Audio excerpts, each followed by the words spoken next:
Bonjour, bonjour à vous toutes et tous. Bienvenue dans la webconférence spéciale CRTE, organisée par les éditions Nathan et Léa.fr, consacrée à l'épreuve orale de leçon de français. Nous avons le plaisir d'accueillir Anne-Rosane Morel et Sylvie Mériponce. Je vous propose de commencer. Bonjour Anne-Rosane et Sylvie. Pouvez-vous vous présenter et indiquer vos fonctions? Anne-Rosane. Oui. Moi, je suis formatrice français à l'INSPE de Bretagne, sur le site de Quimper, depuis maintenant 16 ans, voilà, cette année.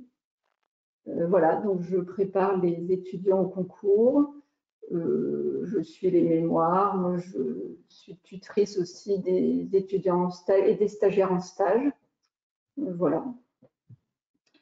Et donc, moi, je suis enseignante, maître formatrice, donc TEMS, voilà, maîtresse en CPCE1, et puis maître formatrice, donc j'interviens à l'INSPE de Quimper aussi, pareil, au niveau des masters, pour accompagner les masters jusqu'au concours. Merci. Je vais vous présenter le sommaire de cette webconférence. Nous allons commencer par présenter les attendus de l'épreuve orale, puis la méthodologie de l'épreuve. Nous allons parler d'un cas pratique dans l'analyse et le corriger d'un sujet, et nous finirons par des conseils pour se préparer.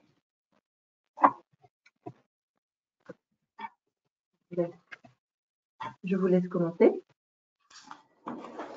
Donc, nous allons reprendre les attendus de l'épreuve. Donc, comme l'indique l'arrêté du 25 janvier 2021, l'épreuve leçon comprend une partie français et une partie mathématiques, une note sur 20, un coefficient de 4 et 0 constituant la note éliminatoire. Alors, il faudra faire attention à accorder à chaque discipline le temps de préparation nécessaire. Pour le français, donc, vous disposerez d'1 heure pour prendre connaissance du dossier et préparer votre séance pour garder 1 heure pour les mathématiques. L'épreuve dure ensuite 30 minutes, 10 à 15 minutes pour l'exposé et le temps restant 15 à 20 minutes pour l'entretien avec le jury. Donc, cette épreuve a pour objet la conception et l'animation d'une séance dans chacune de ces disciplines. Nous allons ici nous intéresser à l'épreuve de français. Le terme animation ne signifie pas que vous aurez à animer réellement une séance auprès d'élèves, mais bien de présenter au jury une séance de classe que vous aurez préparée comme si vous alliez la mettre en œuvre. Il s'agit de vous projeter dans une classe en fonction du niveau donné et du domaine qui est imposé. Elle doit être la plus réaliste possible. Il s'agit de montrer que vous avez conscience de ce qui se déroule dans une classe réelle, de montrer votre capacité à concevoir une séance et à la mettre en œuvre dans une classe en tenant compte de tous les paramètres qui entrent en jeu. Donc, nous allons détailler tous ces points de vigilance au fil de la présentation. Vous aurez à votre disposition donc un dossier constitué au plus de 4 documents qui peuvent être de nature différente. Des supports pédagogiques, des outils destinés aux enseignants ou des supports d'élèves, des productions d'élèves, mais aussi des extraits de manuels, des extraits de programmes, etc. Donc, les documents pourront être soit institutionnels, soit pédagogiques, didactiques, et il est important de prendre en compte la nature de ces documents pour leur attribuer la valeur qui leur correspond. Si le document est extrait des programmes, il est destiné à être mis en œuvre en l'état. Et s'il s'agit d'un document extrait d'un site internet ou d'un blog généré par un enseignant, vous pouvez alors avoir un regard plus critique sur cet outil. Voilà. Vous pouvez aussi utiliser votre expérience de classe éventuelle, si vous avez eu l'occasion de faire des stages ou même votre vécu d'élève. Ne pas hésiter à vous appuyer sur vos souvenirs. Et puis aussi, les expériences que vous avez pu vivre en tant qu'observateur d'une classe et toutes les connaissances que vous pouvez avoir sur l'élève ou l'enseignant, le savoir disciplinaire en jeu et les relations qui existent entre eux, c'est-à-dire le fameux triangle didactique. Le jury va évaluer votre niveau de maîtrise des savoirs disciplinaires et vos compétences pédagogiques. Tout ce que vous avancerez devra pouvoir être justifié. On va insister plusieurs fois sur cette notion-là parce que c'est ce qui va être important au moment de l'entretien avec le jury. Donc, c'est à prendre en compte dès la phase de préparation. Nous y reviendrons. Voilà, on peut passer à la diapo suivante. Donc voilà, en résumé, il s'agit de concevoir et d'exposer une séance de français pour un niveau et dans un domaine donné par le sujet, à partir du dossier qui vous sera fourni, en justifiant tous vos choix pédagogiques et didactiques. Et nous allons maintenant voir comment réussir cette épreuve, quelle méthodologie adopter. Donc, nous vous proposons une méthodologie en plusieurs points pour être capable d'aborder n'importe quel sujet. Et l'ordre de ces différentes étapes est très important à respecter. Donc, pour commencer, étape 1, il s'agit de bien analyser et le sujet et les documents du dossier fourni. Ensuite, étape 2, il convient d'insérer la séance dans une séquence en concevant une progression à l'intérieur de cette séquence et en établissant les liens entre les différentes séances. Les étapes 3 à 5 de notre méthodologie concernent précisément la conception de la séance à proprement parler. Donc, il faut d'abord, étape 3, déterminer l'objectif de la séance, construire ses différentes phases, ses articulations et prévoir dès la préparation comment la compétence visée va être évaluée. Ensuite, étape 4, il faut réfléchir au choix des activités et des supports. Et enfin, étape 5, déterminer et les modalités de mise en œuvre et le rôle de l'enseignant. Nous vous montrerons ensuite une manière de rédiger vos notes sous la forme d'une fiche de préparation. Et enfin, nous verrons comment préparer au mieux l'entretien. Alors, la diapo suivante, merci. Donc, pour vous montrer comment procéder concrètement, nous allons reprendre cette méthodologie là qu'on vient de vous dérouler rapidement en nous appuyant sur un sujet qui est développé dans les pages 16 à 19 de l'ouvrage « Réussir mon CRPE oral français ». Alors, si vous n'avez pas le sujet, ce n'est pas grave, on va le projeter, voilà. On va peut-être passer assez vite sur certaines étapes pour être sûr d'arriver à la fin de l'épreuve, pour vous montrer vraiment comment réussir au mieux cette épreuve. Donc, le sujet, je vous le lis. À partir du corpus proposé, vous concevrez une séance portant sur l'acquisition de procédures pour mieux comprendre un texte littéraire en classe de CM2. La séance se déroule au début de la première période et s'inscrit dans une séquence visant la compréhension des nouvelles à chute. Vous détaillerez le déroulement de cette séance en explicitant vos choix didactiques et pédagogiques. Donc, alors je vais bien passer au document suivant. Voilà, donc je survole juste là le dossier et ensuite on va revenir sur chacun des documents. Donc, ce dossier-là comprend 3 documents. Le document 1, pardon, est un texte littéraire. On peut passer au document 2. Le document 2, lui, est un document institutionnel. Et le document 3 est un texte théorique didactique. Alors maintenant, prenons le temps de bien analyser le sujet. Voilà. Donc, pour analyser le sujet et les documents, on commence par faire une analyse des mots-clés, surtout pour éviter les hors-sujets. Et ensuite, on analyse les documents. Donc, pour chaque document, la date, sa nature, les idées principales qui serviront donc ensuite à construire la séance. Donc, si on peut passer, voilà, merci. Donc là, on a surligné les mots-clés. Donc, pour ce sujet, le domaine du français concerné, c'est la lecture-compréhension. Vous avez bien comprendre un texte littéraire. Donc ça, c'est le mot-clé pour la séquence. Et plus précisément, pour la séance, pardon. Et pour la séquence, c'est compréhension des nouvelles à chute. Vous avez aussi le niveau de classe, CM2, et donc la période, le début de la première période. Donc ensuite, vous pouvez passer à l'analyse des textes.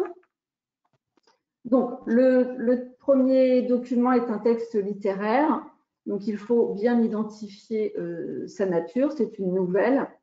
Donc, puisque le domaine concerné est la compréhension d'un texte littéraire, il va s'agir d'analyser précisément le texte qui est fourni dans le dossier.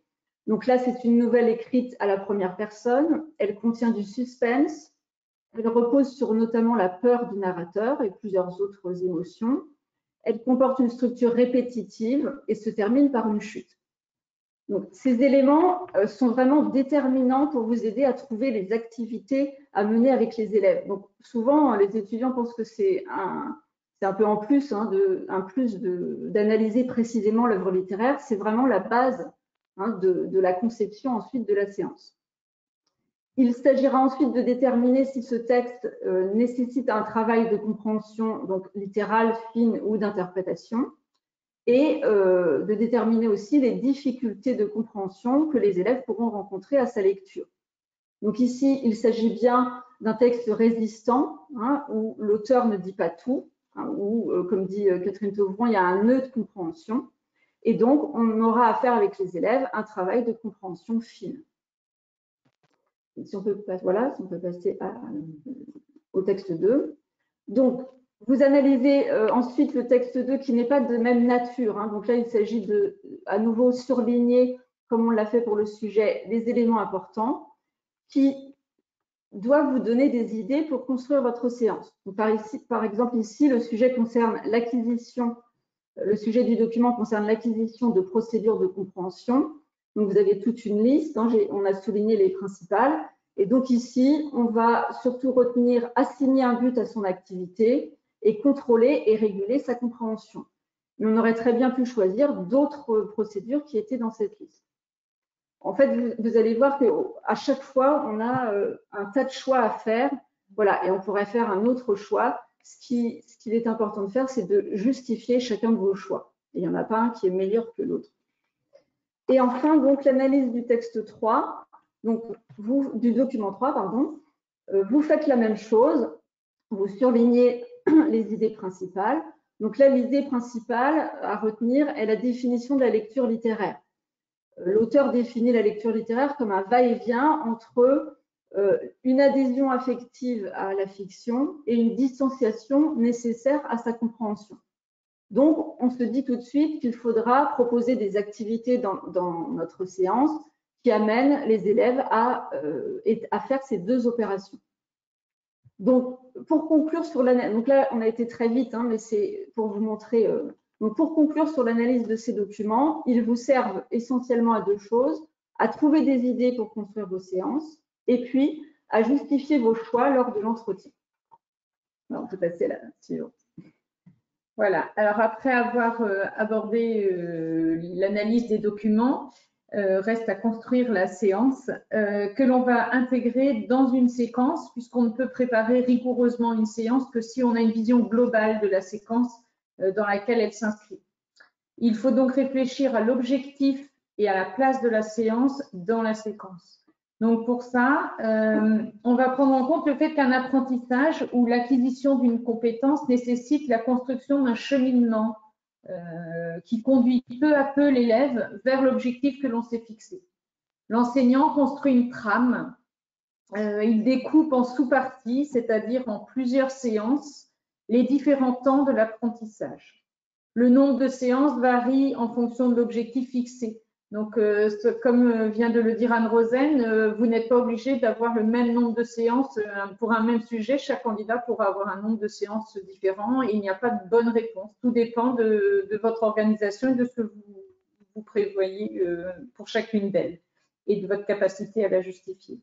Donc, voilà, tout dépend. Le nombre de séances va varier en fonction de l'objectif, en fonction des compétences qui sont déjà acquises par les élèves. Le tout est qu'elle fasse apparaître une progression interne. Il faut qu'il y ait une logique dans votre continuité de séance. Chaque séance va permettre de travailler un sous-objectif qui va être au service de l'objectif final de la séquence. Donc, pour ça, vous allez devoir aussi tenir compte des prérequis des élèves, c'est-à-dire prendre en compte ce qui a déjà été acquis. Alors là, comme c'est une séance fictive, vous pouvez considérer que telle notion a été acquise. Voilà, vous êtes libre de prendre en compte les prérequis qui vous semblent intéressants. Donc, ce qu'on appelle prérequis, c'est tous les savoirs, savoir-être, savoir-faire qui sont préalablement maîtrisés par les élèves avant d'entrer dans la séquence. On va maintenant observer le plan de séquence de la leçon que nous venons de découvrir. Voilà. Donc, dans la diapo suivante, slide. Donc, ici, la séance 1 permet la découverte de la nouvelle soupçon, comme on l'a vu, et elle vise la compétence globale de l'œuvre, c'est-à-dire la compréhension globale de l'œuvre, c'est-à-dire le narrateur, les personnages, les principales actions. La deuxième séance va s'appuyer, elle, sur cette compréhension du récit pour aller plus loin dans l'analyse et comprendre les procédés utilisés par l'auteur pour piéger, entre guillemets, le lecteur, pour créer l'émotion qu'il souhaite faire vivre à son lecteur. La troisième séance va permettre à l'élève de mettre en pratique cette compréhension de la nouvelle et de s'appuyer sur les procédés qui ont été découverts en séance 1 et 2 pour, à son tour, écrire un épisode de la nouvelle. Enfin, en quatrième séance, cette séance va permettre le transfert des compétences nouvellement acquises en les identifiant dans les autres nouvelles à chute qui leur seront proposées. Il va pouvoir observer tous les procédés découverts lors des séances précédentes et enrichir sa culture littéraire. On voit la logique qu'il y a. Chaque séance tient compte de ce qui a été fait dans la séance précédente. En ce qui concerne le choix de la séance à développer, puisque vous ne devez développer qu'une séance parmi toutes celles que vous aurez imaginées pour la séquence, nous vous recommandons de choisir celle pour laquelle vous vous sentez le plus à l'aise. Ça peut être aussi celle pour laquelle les documents fournis par le dossier apportent le plus d'éléments. Donc, c'est vraiment à vous d'essayer de sentir ce qui vous parle le plus. Sachez quand même que le temps de préparation, c'est très court. 1 heure pour préparer une séance inscrite dans une séquence. C'est un vrai challenge, donc il faut vraiment s'entraîner à le faire de façon régulière pour pouvoir y arriver. Voilà, on peut passer à la suivante. Là.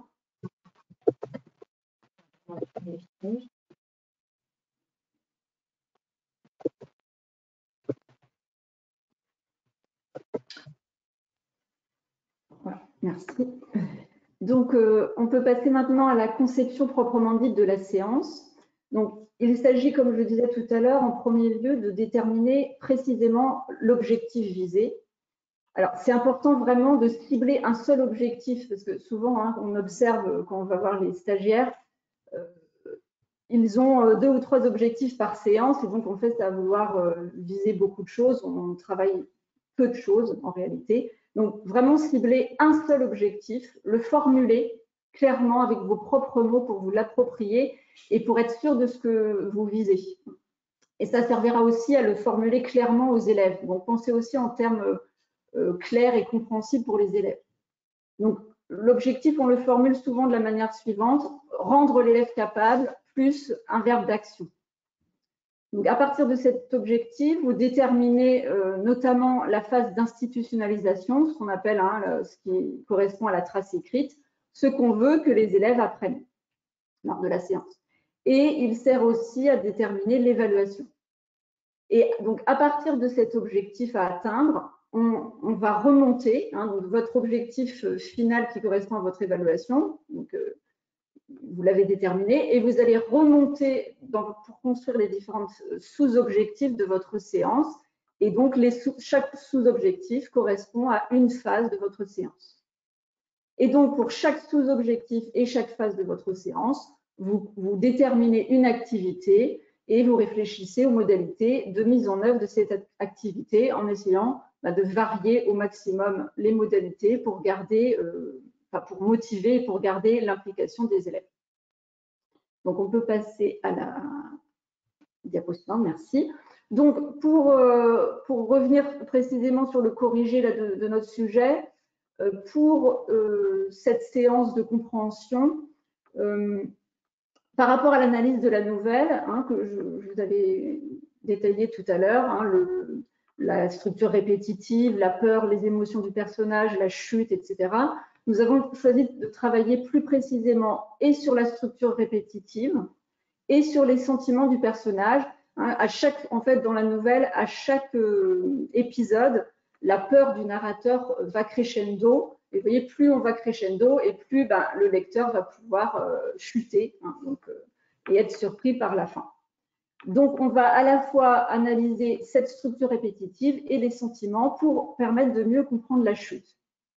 Donc, nous allons écrire ce qu'on veut que les élèves apprennent. Nous voulons que les élèves comprennent que l'auteur veut piéger le lecteur en lui faisant croire que le chat a commis un méfait et surtout montrer aux élèves quel procédé il a utilisé pour le piéger, c'est-à-dire, en l'occurrence, la structure répétitive et les sentiments du narrateur. Donc, vous voyez, ça correspondrait à ce qu'on disait tout à l'heure, la trace écrite. Qu'est-ce que je veux que mes élèves comprennent, retiennent de cette séance? Donc, pour ce faire, nous avons construit un tableau pour que les élèves vont remplir, on va vous le montrer tout à l'heure, que les élèves rempliront tout au long de la séance.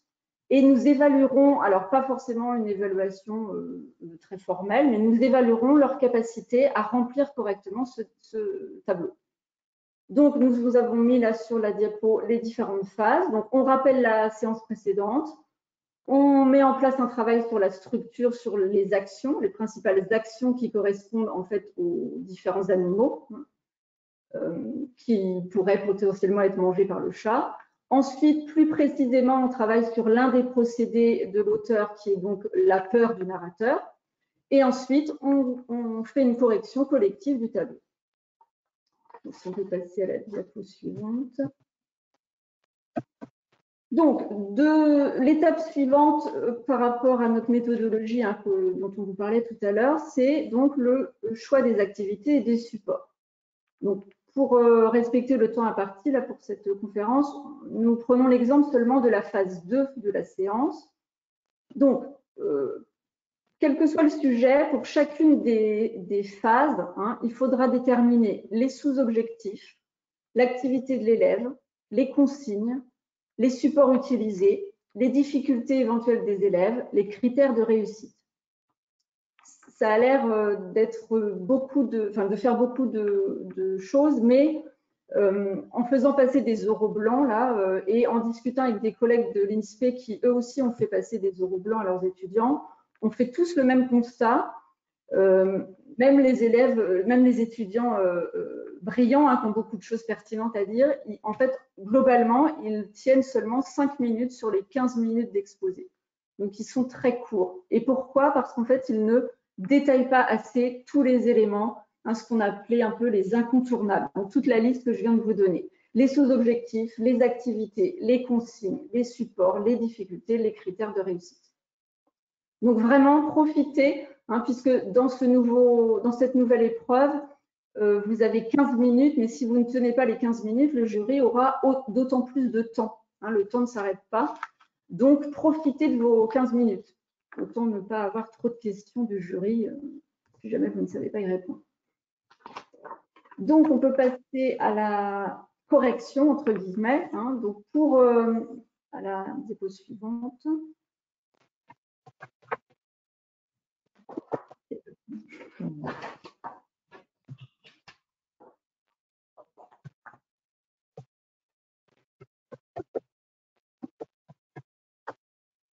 Merci. Donc voilà le tableau dont on vous parlait tout à l'heure. Donc pour la phase 2 de cette séance sur la nouvelle de Friot, nous souhaitons travailler, donc, comme je l'ai dit, d'abord sur les actions et sur la structure dans cette deuxième phase. Donc nous avons construit un tableau, si vous voyez la première colonne, qui était en blanc, donné aux élèves sans ces différents épisodes. Nous avons demandé aux élèves de relever les éléments du texte afin de remplir le tableau. Donc, les éléments à relever étaient les lieux et les animaux. Ensuite, on les a laissés travailler seuls, en individuel. Vous voyez, donc sur la fiche de préparation, on a noté précisément les consignes, on les a rédigées, ce qu'on vous conseille vraiment de faire, on y reviendra. Donc, que se passe-t-il dans ce texte? Afin de repérer les principales actions, trouver les différents lieux et les personnages de la nouvelle, vous travaillez seul, vous avez 5 minutes. Donc, on précise à côté ce que font les élèves. Les élèves surlignent dans le texte les lieux et entourent le nom des animaux. Ensuite, on procède à une correction collective à l'oral. Donc, on élabore en fait ensemble la première colonne du tableau. On laisse répondre les élèves et après discussion, on laisse émerger la notion d'épisode. C'est-à-dire qu'on a bien une structure répétitive où on a à chaque fois un lieu différent, un animal différent et on verra dans la phase suivante, à chacun de ces épisodes correspond une émotion de plus en plus forte du narrateur. Donc vous voyez ce tableau-là, il a vocation à servir tout au long de la séance, mais on va le remplir au fur et à mesure. Et pensez bien aussi, là c'est un peu en plus, mais on est là dans une lecture d'œuvre intégrale, puisqu'on a l'ensemble de la nouvelle. Donc pensez c'est quelque chose qui est vraiment utile à travailler la compréhension globale et donc à vous servir de tableaux comme ça qui croisent les différents aspects de l'œuvre. Hein, on dit pour comprendre un texte littéraire, il faut travailler les actions et les personnages.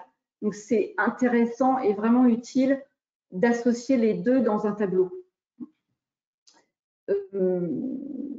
Donc voilà, ce qu'on voulait faire comprendre aux élèves, oui, c'était que en fait, tous ces animaux qui sont choisis sont des victimes potentielles du chat, c'est-à-dire que l'auteur veut bien piéger son lecteur en lui faisant croire que le chat a commis un méfait sur l'un des animaux. Voilà, si on peut passer à la suivante. Voilà. Alors, suite à ce travail, donc, où on a bien présenté les activités et les consignes et puis la tâche des élèves, il convient de réfléchir à chaque phase aux modalités, pour chaque phase, pardon, aux modalités et au travail de l'enseignant. Quel est le rôle de l'enseignant pour chacune de ces phases? Donc, on l'a vu ici, le relevé des indices par les élèves se fait de manière individuelle. Et ce qui va permettre à l'enseignant d'évaluer chacun de ses élèves, d'avoir une vision pour chacun d'eux. La correction de la première colonne, elle, va s'effectuer de façon collective, à l'oral, de façon à susciter des échanges et qui vont permettre aux élèves de confronter leur vision pour affiner la compréhension du texte. Voilà. Sur la diapo suivante, on verra que ce rôle de l'enseignant a été placé donc en troisième colonne et c'est intéressant de le formuler comme ça, parce que le jury va attendre la présentation des activités des élèves, mais aussi le rôle de l'enseignant. Que fait l'enseignant pendant que les élèves travaillent? Donc, dans l'exemple que nous avons développé, l'enseignant prévoit de circuler dans les rangs pour observer, on l'a dit, l'activité des élèves, donc un rôle d'évaluation. Il valide ou non les réponses qui vont être apportées, il les fait justifier, très important aussi. Et il va aussi pouvoir apporter son aide aux élèves qui en auraient le plus besoin, à ceux qui le sollicitent et puis à ceux qui ne le sollicitent pas aussi, et vers lesquels il va aller pour apporter son aide ou pour voir ce qu'il se joue là. Il rappelle la consigne, ça c'est souvent nécessaire, il la reformule si besoin. On pourrait imaginer qu'il a prévu un support différencié pour tel ou tel élève. En fonction des difficultés de chacun, on pourra en reparler, mais c'est vrai qu'au niveau de la différenciation, on peut, c'est pas obligatoirement à prévoir dans toutes les fiches de préparation, mais on peut imaginer des supports différenciés pour tel ou tel élève. Voilà. Alors, sur la diapositive suivante, on s'aperçoit que lors de la conception de l'ouvrage, réussir mon CRPE français pour l'épreuve de leçon, il nous a semblé judicieux à nous de présenter nos propositions corrigées sous la forme d'une fiche de préparation. Et la raison principale de cette présentation, c'est qu'elle comporte tous les éléments attendus par le jury. En fait, si vous adoptez cette technique de fiche de préparation, vous êtes sûr de n'oublier aucun élément important. La fiche de préparation, c'est l'outil essentiel de l'enseignant et a fortiori de l'enseignant qui démarre, puisque c'est celui qui est le garant de la réflexion de son travail en amont. Ça va lui permettre d'anticiper tout ce qui va se jouer dans la classe. Autant les difficultés qui vont être rencontrées par les élèves, potentiellement, peut-être, que son rôle et sa place. Où je suis, que fais-je pendant que mes élèves travaillent ou que tel groupe travaille. Ce travail, Anne-Rosine vous l'a dit aussi, va permettre d'anticiper la formulation des consignes et c'est un élément capital. Enfin, franchement, je vous conseille de formuler vos consignes lors de la phase de préparation.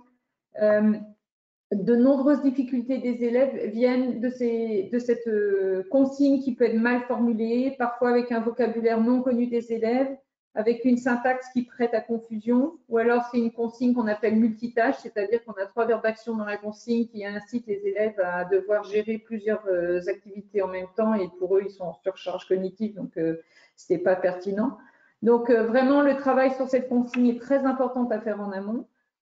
D'où notre idée de travailler cette présentation sous forme de fiche de préparation qui est un outil mnémotechnique. Si vous vous entraînez à produire ces fiches de préparation en travaillant des sujets en amont, vous allez pouvoir mémoriser tous les éléments de cette fiche et pouvoir les mettre sur votre fiche de préparation au moment pour préparer l'entretien. Et rapidement. Voilà, c'est une façon pratique et sûre de ne rien oublier. Donc, sur la diapo suivante, on vous propose là justement cet exemple de mise en forme qui est une version classique utilisée dans les classes qui vous permet de dérouler à la fois les différentes phases en fonction de vos objectifs et de préciser justement les consignes, de bien les formuler, bien y penser. Qu'est-ce qui dans ma consigne va pouvoir poser problème aux élèves, etc. Les tâches des élèves, le rôle de l'enseignant, voilà, tout ce qu'on vient de présenter.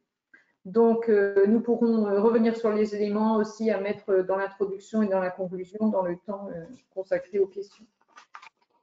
On peut passer à la diapositive suivante. Alors maintenant, des conseils pour préparer l'entretien. Alors, lors de l'entretien, les questions du jury peuvent porter sur plusieurs choses. Donc, comme on vous l'a dit, on vous l'a répété plusieurs fois, sur la justification de vos choix. Donc, vous pouvez commencer à justifier vos choix quand vous présentez votre séance, justement pour arriver à vos 15 minutes. Mais vous pouvez aussi ne pas tout justifier et garder vos justifications pour d'éventuelles questions du jury. Donc là, par exemple, si je reviens sur ce sujet, comme je vous l'avais dit précédemment, les documents, je me suis appuyée sur les documents pour construire la séance. Donc, les documents vont nous servir à justifier nos choix. Par exemple, dans le document 2, j'ai repris 2 des procédures à travailler dans la séance.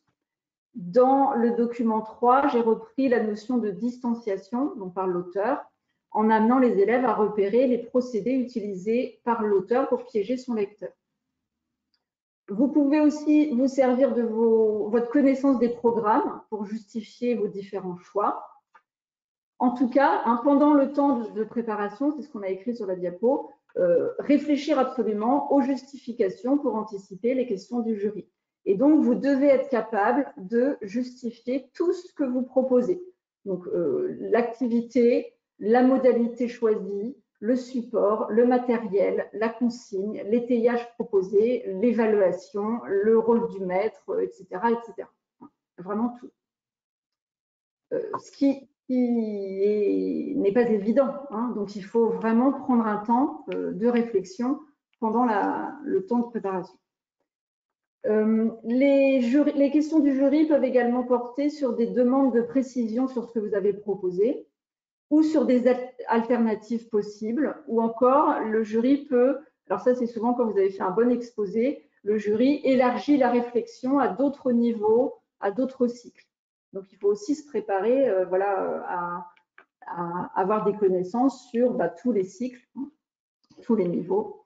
Voilà. Donc par exemple, des exemples de questions pour ce sujet, on aurait pu vous demander, par exemple par rapport à la phase 2 qu'on a développée, vous avez choisi de réaliser un travail individuel de relevé d'indices. Quel intérêt pourrait avoir un travail en binôme ou un travail en groupe? Autre question, vous faites ici donc l'analyse d'une nouvelle. Quelles œuvres plus longues pourriez-vous travailler avec des CM2? Et donc le jury serait en attente d'une réponse précise, donc avec un titre d'œuvre et un nom d'auteur, mais pas inventé ou un peu bizarre, voilà, un peu hasardeux, on va dire. Donc, vous voyez, tout ça pour vous dire que ça demande des connaissances précises et donc une préparation précise. D'où la slide suivante. Donc, pour vous aider justement à acquérir toutes ces connaissances, nous vous recommandons de vous orienter vers EduSchool, qui est la plateforme du ministère de l'Éducation nationale, qui constitue une base de ressources foisonnante. C'est même un peu sa qualité et son défaut, parce qu'on peut très vite s'y perdre aussi, donc il faut sélectionner un petit peu ce qu'on cherche. Vous y trouverez les programmes, les documents d'accompagnement de ces programmes qui se multiplient pour guider les enseignants, notamment les guides institutionnels. En français, par exemple, on a pour enseigner la lecture et l'écriture au CP, même chose au CE1, qui sont des outils très concrets, très pratiques avec des exemples d'activités. Enfin, ça peut être vraiment une bonne ressource pour ceux qui n'ont pas encore été regardés de ce côté-là. Si on regarde sur la slide suivante, on vous a mis des visuels des différents, justement, des différents supports. Donc, dans un premier temps, Nous vous conseillons de bachoter les programmes vraiment qui sont conçus de telle façon qu'ils vont pouvoir vous guider parce que vous avez à la fois donc les compétences à travailler, les attendus de fin de cycle pour chaque compétence et connaissance visée, et puis des éléments de progression des apprentissages par niveau et par cycle. Travailler à partir de ces programmes, ça va vous permettre d'acquérir le jargon, entre guillemets, donc le vocabulaire professionnel qui va montrer au jury que vous avez des connaissances du langage institutionnel de l'éducation nationale. Ces programmes vont aussi vous permettre de maîtriser quelles compétences sont à travailler. Et vous allez aussi pouvoir vous inspirer des activités qui sont proposées. En fait, vous avez les connaissances vous avez exemple de situations, d'activités, de ressources pour l'élève qui sont juste placées face à la colonne connaissances et compétences associées. Et donc, c'est un bon exercice de relire à la fois les compétences visées et les activités associées. Parce que dans un examen, une évaluation, enfin, un concours comme celui-là, on ne vous demande pas d'être innovant au niveau de la pédagogie. Mieux vaut avoir des activités basiques et simples, mais que vous êtes capable de justifier, d'argumenter, d'expliquer vos choix. Une autre source pour vous guider, parce que les programmes, c'est certes un attendu, parce que vous allez être censé les mettre en application au mois de septembre qui suit, donc vous êtes censé les connaître. Alors, ne pas les connaître par cœur, on ne demande pas aux étudiants de connaître les programmes par cœur, c'est impossible. Par contre, d'avoir des notions, voilà. Pour ça, vous pouvez aussi regarder des manuels. Ça va vous aider à voir pour chaque niveau à peu près qu'est-ce qui est travaillé dans chaque niveau.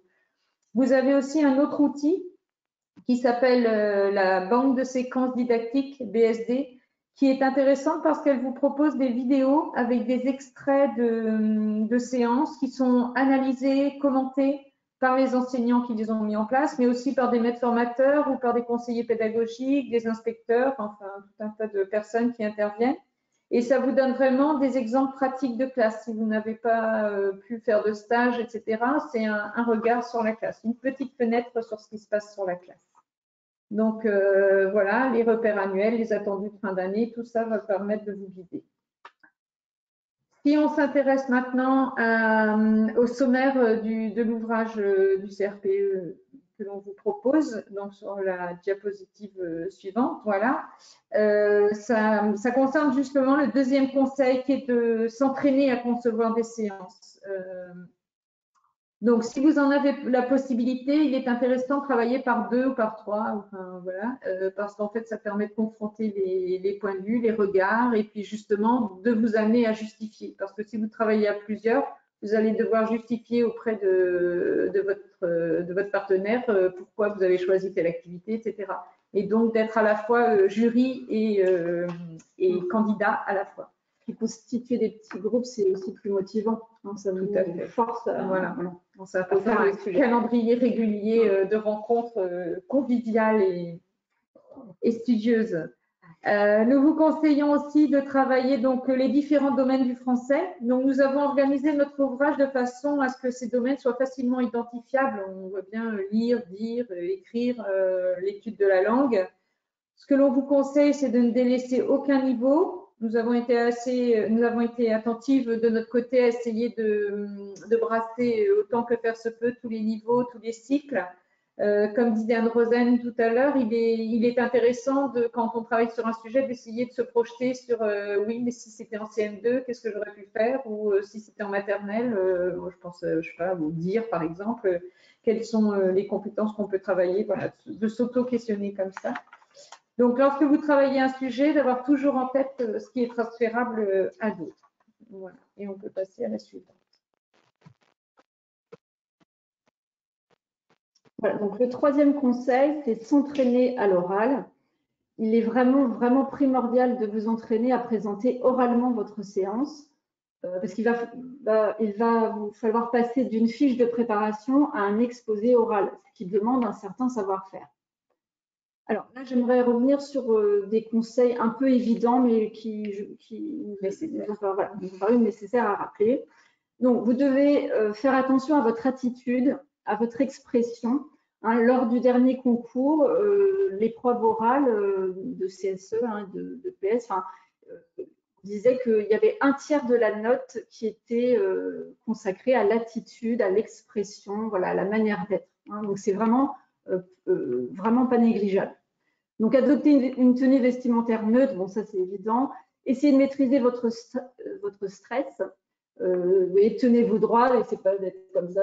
Voilà, essayez de vous tenir de manière droite, sereine. Essayez de rester neutre, évitez les gestes nerveux et répétitifs. Vous voyez, vous touchez les cheveux, frottez votre feuille de papier. Enfin, voilà. Soignez particulièrement votre expression, essayez de bannir les tics de langage, hein, les bains, les E, et aussi toutes les expressions orales hein, qu'on entend chez les étudiants toute l'année. Au final, ça marche du coup, en fait. Hein, c'est des tics de langage qu'on a, mais on attend vraiment de vous qu'en septembre, vous soyez des modèles. Et donc, c'est toujours un peu difficile d'avoir l'air de parler comme à l'écrit, mais c'est vraiment important. Donc, il faut vraiment se surveiller, hein, comme nous quand on fait cours, hein, voilà. Mais voilà. Donc, vraiment faire attention à son expression, à la correction de ses phrases. Vous prononcez tout, les négations. Vous ne faites pas d'abréviation. Enfin, le jury va évaluer votre aptitude à communiquer, c'est peut-être ce qui est le plus important, c'est-à-dire à entrer dans l'échange. Souvent, hein, ceux qui faisaient passer les oraux nous disaient ensuite on attendait que les candidats soient dans une relation de collègue à collègue. C'est difficile hein, quand vous êtes en situation de stress, mais essayez d'entrer dans l'échange comme si vous discutiez avec des futurs collègues. Ils veulent voir votre capacité à interagir et donc ensuite à travailler en équipe dans les écoles. Donc, soyez dans l'écoute, soyez prêts à faire évoluer votre pensée sans pour autant changer d'avis hein, de manière catégorique. Si vous ne connaissez pas la réponse à une question, vous pouvez le dire sincèrement, mais surtout, vous précisez que vous savez où vous pouvez trouver l'information sur EduSchool, dans les programmes. Enfin, voilà. Vous montrez que vous avez les ressources pour, comme ce sera le cas, hein, on ne connaît pas tout, mais on sait où trouver les informations. De la même manière, il n'y a pas forcément une bonne réponse à certaines questions. Hein, comme on disait tout à l'heure, en didactique, en pédagogie, vous avez une multitude de possibilités. Donc, l'important est de justifier ce que vous proposez. Et donc, nous terminerons hein, en précisant que donc, même si cette épreuve requiert de nombreuses connaissances et peut donc faire peur, elle repose avant tout sur du bon sens. Hein. On a tous en tête des exemples de situations où, voilà, moi j'ai en tête une séance avec des petites sections où l'enseignant, le stagiaire voulait que chaque élève de petite section ait une étiquette. Et au lieu de donner hein, lui-même à chaque élève une étiquette, il a mis toutes les étiquettes sur le tapis en regroupement. Donc, vous voyez ce que ça peut donner. Tous les élèves se sont précipités pour arracher l'étiquette qu'ils voulaient. Voilà. Mais vous voyez, c'est du bon sens hein, avant toute chose. Et dernière chose, le jury n'attend pas des séances, hein, ce que tu disais, des séances extraordinaires, hein, des activités originales. Ils attendent des choses basiques, des choses classiques qui ont fait leurs preuves, qui sont dans les programmes, qui sont dans les documents EduSchool. Donc voilà, vraiment notre conseil, c'est bachoter les programmes, bachoter EduSchool et entraînez-vous. Voilà, en vous souhaitant bon courage. Voilà, donc maintenant, si vous avez des questions, n'hésitez pas. C'est à vous. Merci beaucoup. On va commencer par les questions qu'on a déjà reçues. Donc, si vous avez d'autres questions, bien sûr, vous pouvez utiliser des questions pour nous les adresser. Alors, comme première question, on avait un étudiant qui nous demandait comment connaître les prérequis. Alors, c'est ce qu'on disait en fait tout à l'heure. Étant donné qu'ici, c'est une séance fictive, vous allez pouvoir imaginer que les élèves ont les prérequis dont vous avez besoin pour votre séance. Ceci étant, il faut quand même prendre en compte le fait que le jury, dans son sujet, va vous donner le moment de l'année où l'activité va avoir lieu. Et donc, en fonction de ce moment de l'année, si vous êtes en CP, par exemple, vous pouvez, si le sujet vous dit que vous êtes en CP au mois d'octobre, vous ne pouvez pas considérer que les élèves sont lecteurs. Donc, vous allez devoir en tenir compte dans la formulation de votre réponse. Ça, et puis… Après, ça, c'est précis pour le CP, mais si c'est par exemple pour la compréhension, là, comme pour notre sujet, vous pouvez déterminer les prérequis. Par exemple, je pense à si vous faites un conte avec des grandes sections ou un album qui reprend des contes, vous pouvez dire qu'en prérequis, vous avez lu les différents contes qui sont mentionnés dans l'album. Vous avez la chance que ce soit virtuel, donc en fait, c'est quand même un atout. Voilà.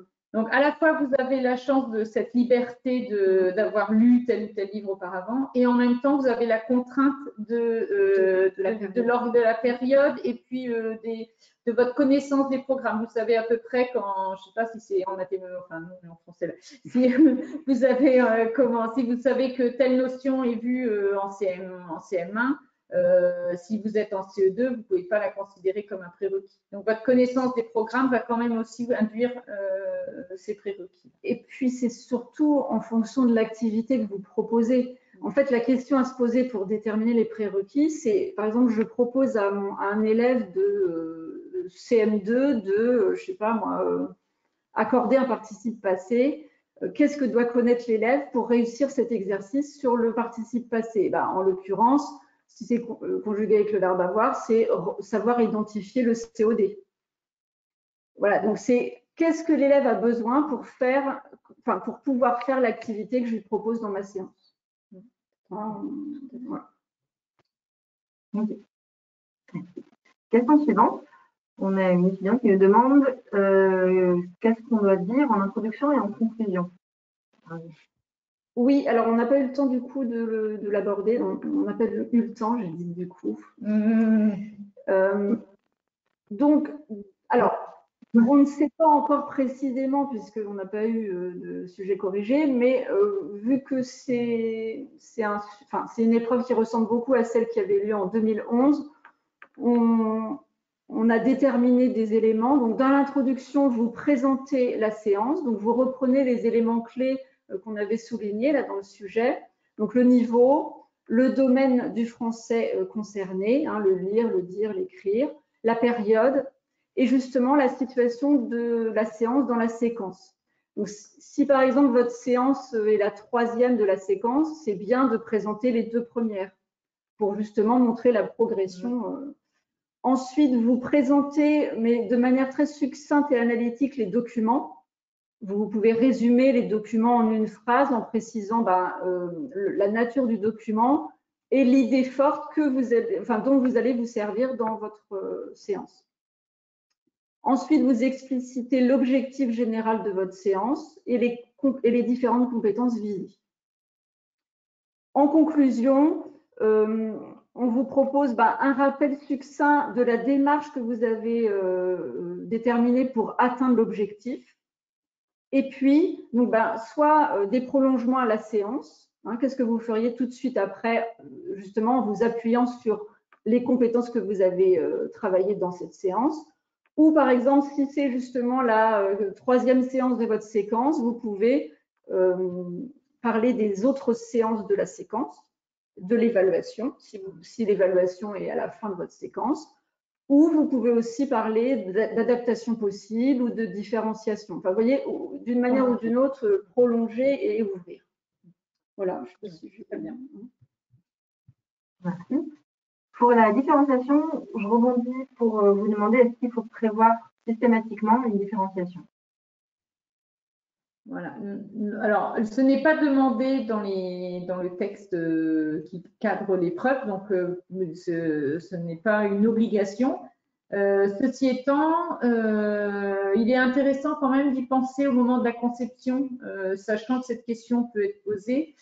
Si on prévoit une épreuve, donc je sais pas, en grammaire, en orthographe par exemple, on peut imaginer d'avoir un document qui sera plus allégé pour certains élèves ou alors avec un étayage renforcé, on va pouvoir déjà imaginer la différenciation en amont, mais elle n'est pas, voilà, si vous n'avez pas le temps de le faire au moment de la préparation, voilà, ne focalisez pas là-dessus, c'est pas un essentiel exigé dans les textes de cadrage en tout cas. Puis ça peut être aussi de manière assez large.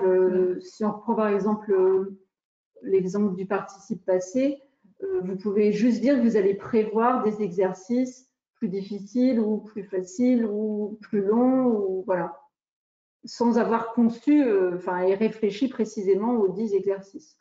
Juste peut-être montrer que vous pensez à la différenciation, que vous savez que de plus en plus, surtout avec l'école inclusive, c'est un élément indispensable. Il y a des variables régulières, la taille de l'exercice, la taille d'écriture, il y a des petits éléments comme ça qui sont très vite adaptables pour tout type d'exercice. La longueur du texte. Voilà.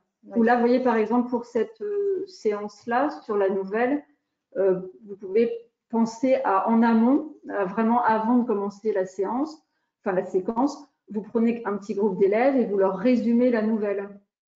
Vous voyez, ça peut être à différents aussi temps de la séquence.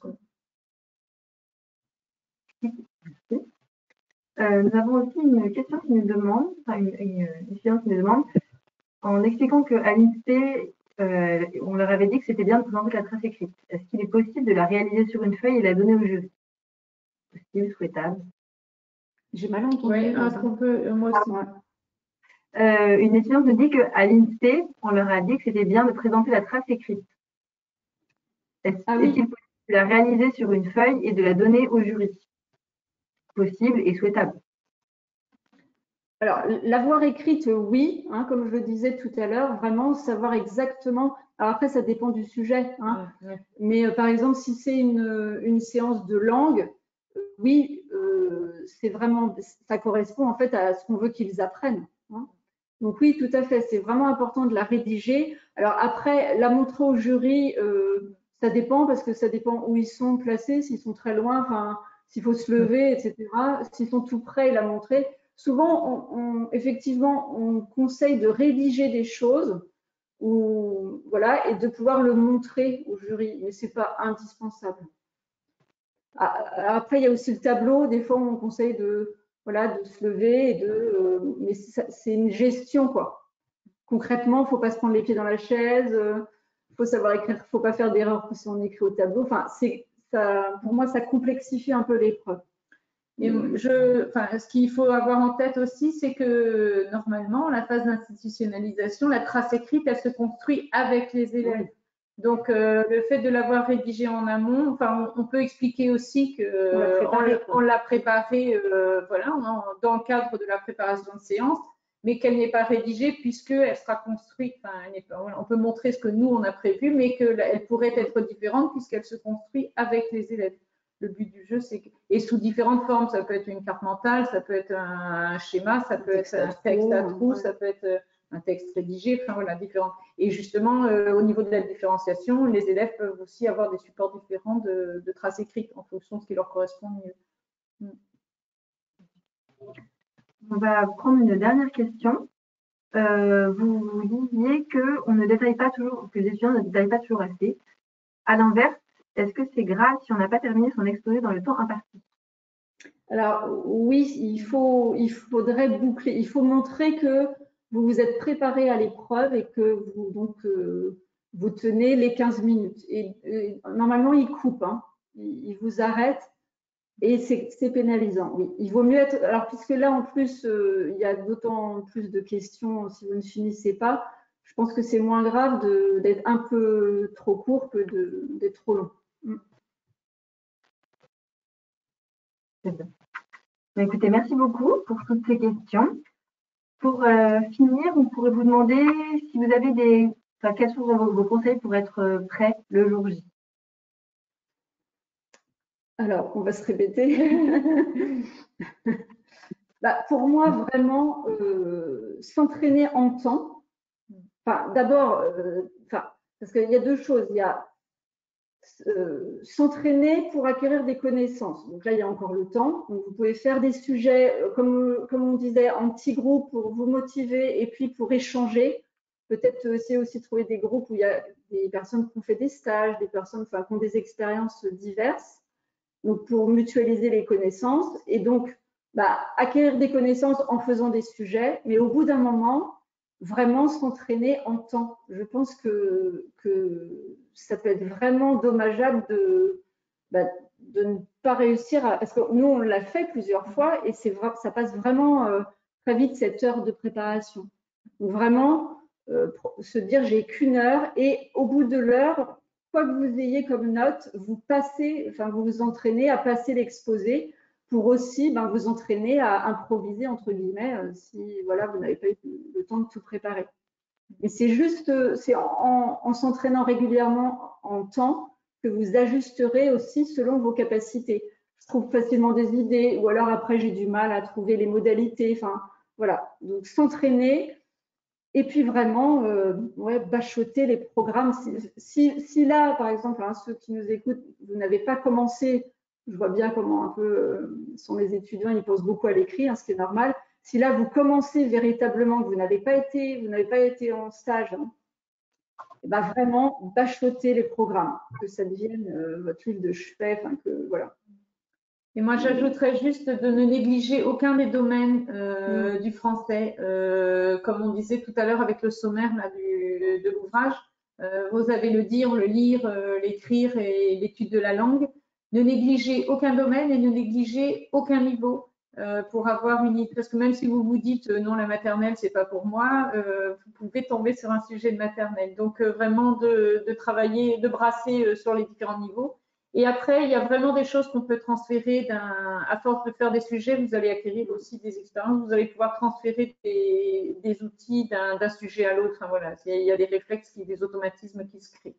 Et franchement, je pense que le support fiche de préparation, c'est un bon outil mnémotechnique qui va vous permettre aussi entraînez-vous à la faire de façon vierge, sans la remplir même, mais une fois que vous arrivez pour préparer, si déjà vous prenez 3 minutes 2 minutes juste pour rédiger la fiche de préparation vierge, vide, comme on vous l'a montré dans le slide tout à l'heure, il n'y a plus qu'à remplir après, donc il n'y a plus qu'à. Oui, puis là, ça aide à improviser aussi. Si vous n'avez pas eu le temps dans le temps de préparation de tout remplir, vous savez que vous avez quand même checker les différents éléments.